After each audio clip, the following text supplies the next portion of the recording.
네, 오늘 함께 나누실 말씀의 제목은 선한 일을 위한 준비입니다. 선한 일을 위한 준비라는 제목으로 하나님 말씀 함께 나누겠습니다. 우리 성도님들께서는 헌혈을 해보신 적이 있으신가요? 요즘 코로나가 이제 유행을 하니까 헌혈하는 사람도 엄청나게 많이 줄었다고 합니다. 그래서 헌혈의 집마다 걱정이 이만저만이 아닌 것 같습니다. 저도 헌혈을 조금 해봤는데요.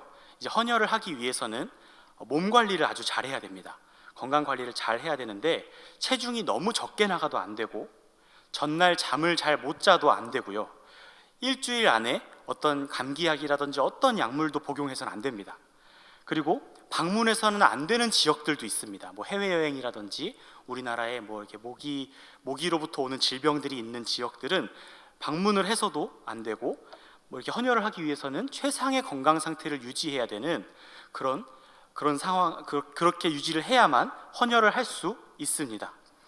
그렇게 몸 관리를 잘 해서 헌혈의 집에 가서 헌혈을 하면 소정의 선물을 줍니다. 그리고 헌혈을 일정 횟수 이상을 하게 되면 은장이라든지 금장과 같은 훈장도 이렇게 수여를 합니다. 그래서 헌혈을 하시는 분들을 보면 선물을 받으려고 헌혈을 하시는 분들도 있고요. 또 이 금장이나 은장을 목표로 나는 횟수를 채워서 이 훈장을 꼭 받겠다 하는 목표를 가지고 헌혈을 해서 그 목표를 이루는 분들도 제가 많이 봤습니다. 그런데 제가 앞에서 이 헌혈을 하기 위해서 몸 관리를 해야 된다고 했는데 반대로 뒤집어서 질문해 보겠습니다. 몸 관리를 하는 것은 무엇을 위한 것일까요? 너무 뻔한 질문인데요. 왜 헌혈하러 갈 때 몸 관리를 왜 해야 되는 거죠? 헌혈을 하기 위해서입니다. 그런데 이게 참 이상한 현상들이 벌어진다고 합니다. 이게 우리나라의 이야기는 아니고요. 외국에도 헌혈이 있는데 외국의 이야기인데요. 외국에서 헌혈을 이렇게 실시를 하는데 옛날에는 선물을 안 줬다고 해요. 그런데 선물을 안 줄 때도 사람이 굉장히 많았고 헌혈 인구가 굉장히 많았다고 합니다. 그런데 이제 좀 더 인구를 늘려보자, 헌혈하는 숫자를 좀 더 늘려보자는 마음으로 선물을 주기 시작했다고 합니다. 선물도 주고 뭐 상장도 수여하고 막 엄청나게 많이 한 사람들은 불러다가 막 이렇게 시상식도 하고 이렇게 했는데 그렇게 하니까 실제로 헌혈을 하는 사람의 숫자가 확 늘어난 겁니다. 그런데 그것도 잠시 이 헌혈 인구가 갑자기 쭉 떨어지게 되어서 왜 그런가 조사를 해봤더니 진짜 마음을 가지고 진짜 헌혈을 하고 싶어서 정말 도움이 되고 싶어서 헌혈을 하는 사람들은 선물을 주니까 오히려 줄어들고 선물을 받고 싶어서 뭔가를 얻고 싶어서 헌혈을 하는 사람들이 잠깐 늘었던 것입니다. 그래서 이 혈액을 관리하는 본부에서 빨리 잽싸게 이 선물 주는 것을 폐지를 했는데 그러자 완전히 헌혈 인구가 줄어들어 버려서 다시 어쩔 수 없이 선물을 줄 수밖에 없는 상황이 되었다고 합니다. 그러니까 처음에는 선물이 없어도 사람들이 헌혈을 많이 했습니다. 그런데 선물을 한번 주고 나니까 이제는 선물 없이는 헌혈할 수 있는 사람들이 많이 없어지고 줄어든 것입니다. 대부분의 헌혈자들이 헌혈의 본연의 의미, 헌혈의 본연의 목적인 정말 혈액이 필요한 사람들에게 피를 전달해주는 목적을 잃어버리고 대부분의 헌혈자들이 선물을 받기 위해 내가 뭔가를 얻기 위해 헌혈을 하는 모양새가 되어버린 것입니다. 그렇다면 우리가 다니는 교회, 우리가 섬기는 이 교회는 어떨까요? 지금 이 시대의 교회들은 과거에 어떻게 세워졌고 어떤 대가를 치르고 세워진 교회일까요? 그리고 지금은 이 교회가 무엇을 추구하고 있을까요? 교회는 선한 일을 추구해야 합니다. 여기서 선한 일이라는 것은 복음을 전파하고 하나님의 뜻을 이 땅에 이루는 그런 데에만 관심을 가지는 것을 선한 일이라고 합니다. 그런데 우리가 그 교회의 본래의 목적을 잊어버리고 다른 데에 관심을 가지고 있지는 않은지 돌아보며 오늘 본문을 통해 우리 교회가 어떻게 세워져야 하는지 어디에 초점을 맞추고 우리 교회를 세워가야 하는지 재조정하는 은혜가 있는 시간이 되기를 바랍니다. 오늘 본문에는 우리가 어떻게 하나님 나라를 잘 섬길 수 있는지 그러기 위해서는 어떤 자격을 갖춰야 하는지 말씀하고 있습니다. 본문을 보시면 이러한 구조로 이루어져 있습니다. 먼저 감독에 대한 이야기가 나오고 그 다음에 집사, 그 다음에 여자에 대한 이야기가 나옵니다. 그런데 이 세 가지 직분과 또 여자까지 이 세 가지 내용은 이와 같이라는 말들로 연결되어 있고 이 감독을 이야기할 때 거기서 성도는, 교회는 어떠한 원리를 가지고 어떠한 것을 추구하며 살아가야 하는지 그 원리를 감독에 대한 이야기를 할 때 말해줍니다. 그리고 그 원리가 집사에게도 적용되고 여자들에게도 적용되고 온 교회에 적용이 됩니다. 그리고 그 원리는 바로 선한 일을 사모하라는 것입니다. 오늘 본문 3장 1절을 보시면 미쁘다 이 말이여 라는 말씀으로 시작합니다. 이 말은 당시에 유행하던 말투입니다. 자주 사용하던 관용구 같은 건데 이게 무슨 의미냐면 지금부터 이런 말을 할 건데 이 말은 진리이며 정말 참이며 너무너무 중요한 내용이니 잘 들으세요, 이대로 사세요 라는 의미의 어떤 관용구 같은 겁니다. 그러니까 지금부터 이런 말을 할 건데 한번 잘 들어보세요 하고 그렇게 시작을 했으니 우리도 귀 기울여 들어봐야 되는데 그 다음에 바로 나온 그 중요한 말씀이 뭐냐면 바로 이것입니다. 사람이 감독의 직분을 얻으려 함은 선한 일을 사모하는 것이라. 감독의 직분을 얻으려고 하는 사람이 왜 그 감독의 직분을 얻으려고 하냐면 선한 일을 사모하기 때문이라는 것입니다. 선한 일을 하는 것이 목적이고 감독의 직분을 얻는 것은 그 선한 일을 위한 수단에 불과합니다. 사랑하는 성도 여러분, 선한 일을 사모하십니까? 아니면 직분자이기 때문에 선한 일을 하셔야 하는 겁니까? 선한 일을 사모하는 것이 먼저라고, 선한 일을 사모하는 것이 중요한 거라고, 직분을 얻는 것보다 선한 일을 사모해야 한다고 성경은 말하고 있습니다. 그러므로 우리가 이 본문을 볼 때 감독의 자격도 중요하고 집사의 자격도 중요하고 또 어떤 여자에 관한 내용도 중요하지만 그 내용들이 나올 때마다 직분이나 성별에 집중할 것이 아니라 선한 일을 하는 사람들이 어떤 자격을 갖춰야 하는지, 선한 일이 무엇이며 선한 일을 어떻게 추구하는지에 대해서 초점을 맞추고 이 말씀을 봐야 하는 것입니다.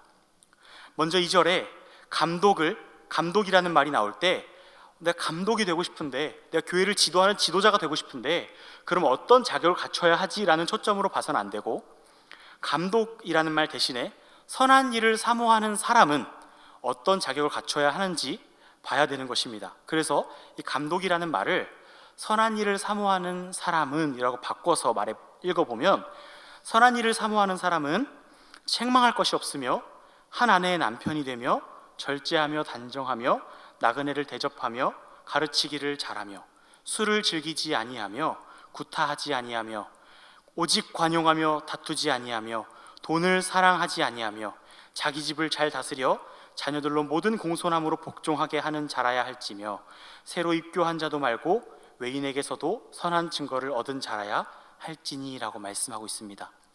이것은 감독이 되기 위한 조건이 아니라 선한 일을 하고 싶다면 그 선한 일을 하고 싶은 사람이 갖추어야 할 그런 내용인 것입니다. 선한 일을 하는데 이렇게 많은 자격을 갖춰야 합니다.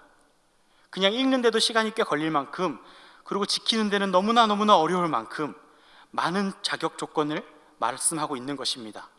내가 선한 일 하겠다는데, 내가 좀 섬기겠다는데 자격까지 요구합니다. 가정도 잘 다스리라고 말하고 나그네도 대접하라고 말하고 한 아내의 남편만 되라고 합니다. 다투지도 말고 관용하라고 하고 여러 가지 자격 조건들을 내세웁니다. 이래도 선한 일을 사모하시겠습니까? 이렇게까지 자격을 갖춰서라도 선한 일을 하고 싶으십니까? 그렇게 생각하시는 분이 이 자리에 계시다면 그분은 정상적인 그리스도인이십니다. 그렇게까지 선한 일을 사모하는 것이 정상적인 그리스도인의 모습이라고 오늘 성경은 말하고 있는 것입니다. 내가 감독이 되기 위하여 이러한 자격을 갖추고 감독의 자리에 오르는 것을 목표로 하는 것이 아니라 선한 일을 너무나 하고 싶어서 이런 자격을 갖추지 않으면 선한 일을 내가 사모하던 그 선한 일을 할 수 없기 때문에 이러한 자격들을 갖춰서까지 그 선한 일을 하고 싶은 것이고, 감독은 그 선한 일을 하기 위한 수단에 불과한 것입니다. 두 번째로 나오는 직분은 집사입니다. 8절부터 집사의 자격에 대해서 나오는데 이 말씀은 아까 앞에서 말씀드렸듯이 이와 같이라는 말씀으로 연결되어 있습니다. 감독과 똑같은 원리입니다. 내용은 조금 다르고 직분도 다르지만 원리는 같습니다. 선한 일이 우선이고 집사라는 직분은 수단에 불과한 것입니다. 따라서 이 본문을 읽을 때에도 앞부분처럼 집사라는 직분에 집중하기보다는 선한 일을 사모하는 사람의 자격에 대해 말씀하고 있다는 사실을 기억해야 합니다. 선한 일을 사모하는 사람은 그 사람이 집사로 그 일을 감당하길 원한다면 정중하고 일구이연하지 아니하고 술에 임박히지 아니하고 더러운 일을 탐하지 아니하고 깨끗한 양심에 믿음의 비밀을 가진 자라야 하고 한 아내의 남편이 되며 집을 잘 다스리는 자라야 한다고 합니다. 시험하여 보고 그에게 직분을 주라고까지 말씀합니다. 이렇게까지 선한 일을 하라고, 선한 일을 사모하라고 말씀하고 있는 것입니다. 세 번째, 여자도 마찬가지입니다. 여자도 이와 같이로 연결되어 있습니다. 그래서 여자에게도 같은 원리가 적용되는데 성경에서 자꾸 지난번 디모데전서 2장 마지막 부분에서도 여자에 대한 언급이 있고 이번에도 자꾸 여자를 언급하는데 이것은 차별이 아니라 오히려 여자를 존중하는 내용입니다. 왜냐하면 당시의 사회에서는 여자들은 그냥 내용에서 빼는 존재들이었습니다. 지금은 물론 전혀 그렇지 않지만 당시에는 여자들은 그냥 배제되는 대상이었습니다. 그런데 성경에서는 자꾸 여자들을 언급합니다. 여자들도 예외가 아니다. 여자들도 포함된다. 하나님 나라의 선한 일을 추구하고 사모하는 일에 있어서만큼은 예외 없이 여자들도 포함된다는 것을 말씀하고 있는 것입니다. 그런데 여자는 직분이 아닙니다. 여자는 그냥 존재 그 자체이고 한 사람의 그리스도인으로서 살아가는 여자라면 마땅히 이렇게 살라고 하는 말씀인 것입니다. 그래서 오늘의 본문의 말씀은 단순히 직분에 관한 말씀이 아니라 그리스도인이라면, 교회라면 이런 것들을 추구해라. 그리고 그것은 바로 선한 일이다 라는 말씀인 것입니다. 여자는 어떻게 살아야 합니까? 선한 일을 사모하는 여자라면 정숙하고 모함하지 아니하며 절제하며 모든 일에 충성된 자라야 한다고 합니다. 정말 지키기 어렵고 평생 이렇게 지키며 살기가 쉽지 않은 내용들을 말씀하고 있습니다. 중요한 것은 무엇인가요? 성별이 아니라, 직분의 내용이 아니라 선한 일을 사모하는가입니다. 사랑하는 성도 여러분, 선한 일을 사모하십니까? 이 질문이 우리가 맡은 직분이 무엇인가를 묻기 전에 우리 자신에게 먼저 물어야 하는 질문이 되어야 할 것입니다. 우리 안에 자격이 없어 보이는 직분자들이 있을 때 흔히 이런 생각을 합니다. 교회에서 직분을 맡고도 삶이 저래. 저런 사람이 직분을 맡아도 되는 거야? 이런 평가가 교회 안에 있다면 그것 자체만으로도 안타까운 일일 것입니다. 그런데 우리는 이런 평가를 하기 전에 먼저 질문해야 될 것이 있는데 그것은 바로 선한 일을 하고 싶습니까? 선한 일을 정말 하고 싶어서 간절히 사모하십니까? 라고 먼저 물어야 합니다. 직분자 정도 됐으면 자격을 갖추고 최소한 이 정도는 섬겨야지는 그런 생각은 성경의 가치관, 성경에서 말하는 내용과 정반대의 내용입니다. 직분이 있기 때문에 섬기는 것이 아니라 선한 일을 너무 하고 싶어서 자격을 갖추고 직분을 그냥 얻는 겁니다. 선한 일을 너무 사모해서 복음을 전하고 싶고 교회를 섬기고 싶고 연약한 자들을 섬기고 싶어서 그렇게 자격을 갖추고 그 자격을 갖춘 사람들에게 얻어서 올려주는 것이 직분인 것입니다. 하나님 나라를 위해서 일하시겠습니까? 복음 전파를 위해서 시간을 들이시겠습니까? 하나님 나라의 확장을 위해서 삶을 들이시겠습니까? 이 질문에 네라고 대답하는 분이 계시다면, 그렇게 선한 일이 하고 싶으시다면 이런 자격, 오늘 본문에 나오는 자격을 갖추셔야만 합니다. 오늘 우리에게 주시는 말씀은 단순히 교회에서 임직을 하고 직분을 주고 지금 교회에서 한 달 동안 계속 총회가 이루어지고 있는데요, 이 총회를 할 때 이 자격에 미달되는 사람은 뽑지 말자, 단순히 이런 내용이 아닙니다. 오늘 말씀은 그리스도인들이 무엇을 바라보고 살아야 하는지, 교회가 어떤 것을 추구하며 살아야 하는지에 대한 거대한 질문을 우리에게 던져주고 있는 것입니다. 신앙생활 이만큼 오래 했는데, 내가 이만큼 열심히 살았는데 이런 직분 얻을 때 됐지.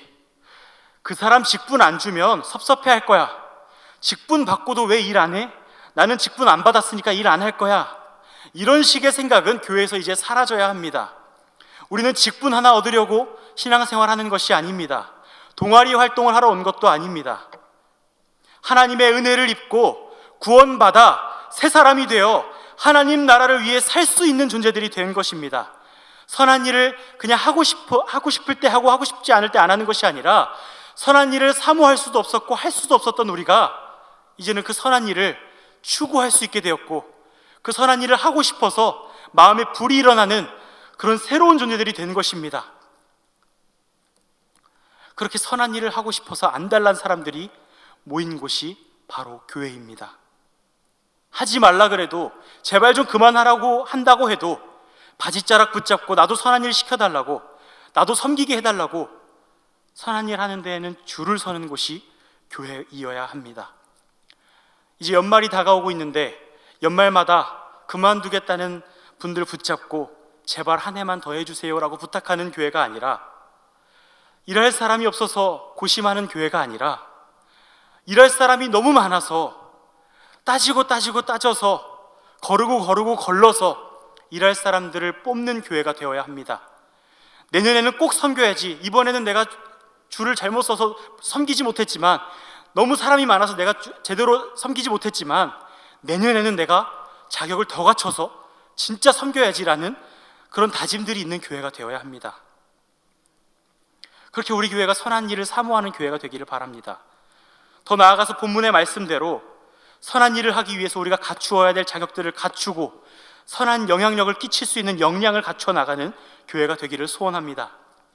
사랑하는 성도 여러분, 이 자리에는 목회자분들도 계시고 장로님들, 안수집사님들, 권사님들, 집사님들, 각 부서장, 회장, 팀장, 단장, 모든 리더님들이 계십니다. 그리고 아무것도 맞지 않은 교회만 다니는 성도님들도 계실 수 있습니다. 이 모든 성도님들이 추구해야 할 것은 직분이 아니라, 명예가 아니라, 성별도 아니고 선한 일입니다. 우리가 본문에 나오는 여러 자격을 갖추기 위해 애써야 하는 이유는 직분을 얻기 위해서가 아니라, 그 직분을 잃지 않기 위해서가 아니라 선한 일을 하기 위한 것입니다. 직분이 있는 분들은 성경대로 그 직분이 주는 영향력과 권리와 권한을 오직 선한 일을 사모하는 마음으로 사용하시기 바랍니다.